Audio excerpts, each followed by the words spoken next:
Cat museum. ಹೌದು, ನಮ್ಮ ಮೈಸೂರಿನಲ್ಲಿ ಒಂದು ಹೊಸದಾಗಿ ಒಂದು ಕ್ಯಾಟ್ ಮ್ಯೂಸಿಯಂ ಮಾಡಿದ್ದಾರೆ. ಕ್ಯಾಟ್ ಮ್ಯೂಸಿಯಂ ಪ್ರಪಂಚದಲ್ಲಿ ಎಲ್ಲೆಲ್ಲಿದೆ ಅಂತ ನನಗಂತೂ ಗೊತ್ತಿಲ್ಲ, ಆದರೆ ಭಾರತದಲ್ಲಿ ಇದೇ ಮೊದಲನೇ ಬಾರಿಗೆ ಜಿನ್ ಮಿನ್ ಕ್ಯಾಟ್ ವರ್ಲ್ಡ್ ಅಂತೇಳಿ ಒಂದು ಮ್ಯೂಸಿಯಂ ಮಾಡಿದ್ದಾರೆ. ಹೇಗಿದೆ ನೋಡೋಣ ಬನ್ನಿ. ಈ ಮ್ಯೂಸಿಯಂ ಬೆಳಗ್ಗೆ 10 ಗಂಟೆಗೆ ಓಪನ್ ಆದರೆ ರಾತ್ರಿ 8:30ವರೆಗೂ ಇರುತ್ತೆ. ರಾತ್ರಿ ಅಲ್ಲ, ಸಂಜೆ 8:30.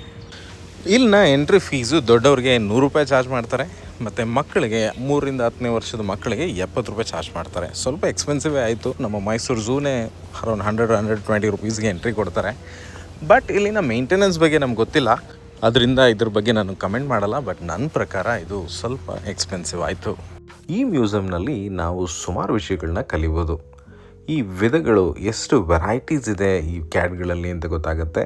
ಅವುಗಳ ಬಿಹೇವಿಯರ್ಗಳು ಹೇಗಿರುತ್ತೆ ಅಂತ ನಮಗೆ ಗೊತ್ತಾಗುತ್ತೆ. ಜೊತೆಗೆ ಅವುಗಳನ್ನ ಹೇಗೆ ಹ್ಯಾಂಡಲ್ ಮಾಡೋದು, ಅವುಗಳನ್ನ ಹೇಗೆ ಸಾಕೋದು ಅನ್ನೋದ್ರ ಬಗ್ಗೆನೂ ನಮಗೆ ಇಲ್ಲಿ ಕ್ಲಿಯರ್ ಆದಂಥ ಪಿಕ್ಚರ್ ಸಿಗುತ್ತೆ. ಜೊತೆಗೆ ಅವುಗಳು ಹೇಗೆ ಫೀಲ್ ಮಾಡ್ಕೊಳ್ಳುತ್ತವೆ, ಅವುಗಳಿಗೆ ಹೇಗೆ ಕಾಣಿಸುತ್ತೆ ಈ ಪ್ರಪಂಚ ಅನ್ನೋದ್ರ ಬಗ್ಗೆನೂ ಕೂಡ ನಮಗಿಲ್ಲಿ ತಿಳುವಳಿಕೆಗಳು ಸಿಗುತ್ತೆ. ಅದ್ರ ಬಗ್ಗೆ ಆದಂಥ ಇನ್ಫಾರ್ಮೇಷನ್ಗಳು ಸಿಗುತ್ತೆ. ಅದೇ ರೀತಿ ನೀವು ಸ್ವಲ್ಪ ಟೈಮ್ ಸ್ಪೆಂಡ್ ಮಾಡಬೇಕಿಲ್ಲಿ. ಸುಮ್ಮನೆ ಬಂದ್ವಿ, ಒಂದೆರಡು ಬೆಕ್ಗಳನ್ನ ನೋಡಿದ್ವಿ, ಹೊರಟ್ವಿ ಅಂತಂತಂದರೆ ಈ ಜಾಗದ ಕಾನ್ಸೆಪ್ಟ್ ನಿಮಗೆ ಗೊತ್ತಾಗಲ್ಲ. ಒಂದು ಕಡೆಯಿಂದ ಅದನ್ನು ನೀವು ಎಂಜಾಯ್ ಮಾಡಿಕೊಂಡು ನೋಡಿಕೊಂಡು ಅದ್ರ ಬಗ್ಗೆ ಓದ್ಕೊಂಡು ನೀವು ಮುಂದೆ ಬರ್ತಾ ಇದ್ದ ಹಾಗೆ ಅಲ್ಲಿ ಕ್ಯಾಟ್ಗಳು ಸಿಗುತ್ತವೆ. ಅವುಗಳನ್ನ ನೋಡಿ ಅವುಗಳನ್ನ ಮುದ್ದು ಮಾಡ್ಬೋದು, ಅವುಗಳನ್ನ ಪಾಲನೆ ಮಾಡ್ಬೋದು, ಅವುಗಳನ್ನ ಎತ್ಕೊಂಡು ನೀವು ಫೋಟೋಸ್ಗಳು ತೊಗೋಬೋದು. ಈ ರೀತಿ ಸುಮಾರು ಫೆಸಿಲಿಟೀಸ್ಗಳನ್ನ ಅವ್ರಲ್ಲಿ ಮಾಡಿದ್ದಾರೆ. ನನಗೆ ಗೊತ್ತಿರುವ ಹಾಗೆ ಖಂಡಿತವಾಗ್ಲೂ ನೀವು ಇಲ್ಲಿ ಎಂಜಾಯ್ ಮಾಡ್ತೀರಾ. ಸ್ಪೆಷಲಿ ಮಕ್ಕಳಂತೂ ತುಂಬಾ ಎಂಜಾಯ್ ಮಾಡ್ತಾರೆ. ಯಾರು ಈ ಕ್ಯಾಟ್ ಲವರ್ಸ್ ಇರ್ತಾರೆ, ಬೆಕ್ಕುಗಳ ಲವರ್ಸ್ಗಳಿರ್ತಾರೆ, ಅವ್ರಿಗಂತೂ ಇದು ಒಂಥರ ಪ್ಯಾರಡೈಸ್ ಇದ್ದಂಗೆ. ಈ ಮ್ಯೂಸಿಯಮ್ಗೆ ಒಂದು ಎಮೋಷ್ನಲ್ ಆದಂಥ ಕನೆಕ್ಟಿವಿಟಿ ಕೂಡ ಇದೆ.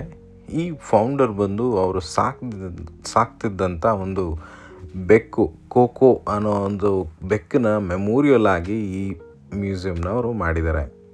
ಈ ವಾಲ್ ಬೋರ್ಡ್ಗಳನ್ನ ನೀವು ಓದ್ಕೊಂಡು ಹೋಗ್ತಾ ಇರುವಾಗ ಒಂದು ಇನ್ಫಾರ್ಮೇಷನ್ ವಾಲ್ಗಳು ಕೂಡ ಇಲ್ಲಿ ಅವೈಲೇಬಲ್ ಇದೆ. ಸುಮಾರು ಈ ಕ್ಯಾಟ್ ಮೇಲೆ ಬೇಸ್ ಆದಂಥ ಆ್ಯಪ್ಗಳು ಮತ್ತು ಅದ್ರದ್ದು ಬೇಸ್ ಆದಂಥ ಕಾರ್ಟೂನ್ಗಳನ್ನ ಅಲ್ಲಿ ಡಿಸ್ಪ್ಲೇ ಮಾಡಿದ್ದಾರೆ. ಟಾಕಿಂಗ್ ಟಾಮ್ ಇರ್ಬೋದು, ಗಾರ್ಫೀಲ್ಡ್ ಇರ್ಬೋದು, ಡೋರಿಮಾನ್ ಇರ್ಬೋದು. ಈ ರೀತಿ ಸುಮಾರು ವಾಲ್ಸ್ಗಳನ್ನ ಅವರು ಡಿಸೈನ್ ಮಾಡಿದ್ದಾರೆ. Tom and Jerry world famous 90s ಕಿಡ್ಗಳಿಗಂತೂ ತುಂಬಾ ಫೇಮಸ್ ಆದಂಥ ಟಾಮ್ ಆ್ಯಂಡ್ ಜೆರಿ, ಈ ರೀತಿ ಅವುಗಳ ವಿಷಯಗಳನ್ನ ಅಲ್ಲಿ ನೀಟಾಗಿ ಎಕ್ಸ್ಪ್ಲೈನ್ ಮಾಡ್ಕೊಂಡು ಬರ್ತಾರೆ. ಇಲ್ಲಿ ನೀವು ವಿಸಿಟ್ ಮಾಡ್ತಿದ್ರೆ ಕೆಲವು ವಿಷಯಗಳನ್ನ ನೀವು ಜ್ಞಾಪಕ ಇಟ್ಕೊಳ್ಳಿ. ಇಲ್ಲಿ ಯಾವುದೇ ರೀತಿ ಫುಡ್ ಅವೈಲೇಬಲ್ ಇಲ್ಲ, ಅಲ್ಲೊಂದು ಸಣ್ಣದಾದಂಥ ಒಂದು ಕ್ಯಾಂಟೀನ್ ರೀತಿ ಮಾಡಿದ್ದಾರೆ. ಬಟ್ ಅಲ್ಲಿದು ಇನ್ನೂ ಆಪ್ರೇಷನಲ್ಲಿಲ್ಲ.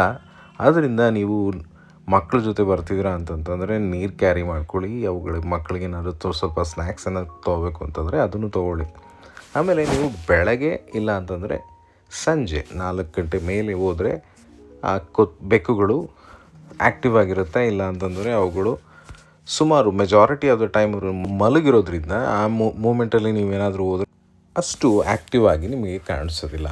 ಅದೇ ಈ ಬೆಳಗ್ಗೆ ಹೊತ್ತು ಸಂಜೆ ಹೊತ್ತು ಹೋದರೆ ಅವುಗಳು ಆ್ಯಕ್ಟಿವ್ ಆಗಿರುತ್ತೆ. ನಮಗೂ ಕೂಡ ಅದನ್ನು ನೋಡೋದಕ್ಕೆ ಖುಷಿಯಾಗುತ್ತೆ.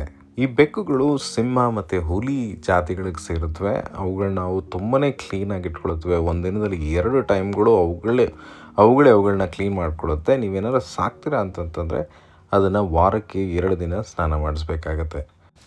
Okay friends, bye, take care, see you in our next video. ಅಷ್ಟೇ.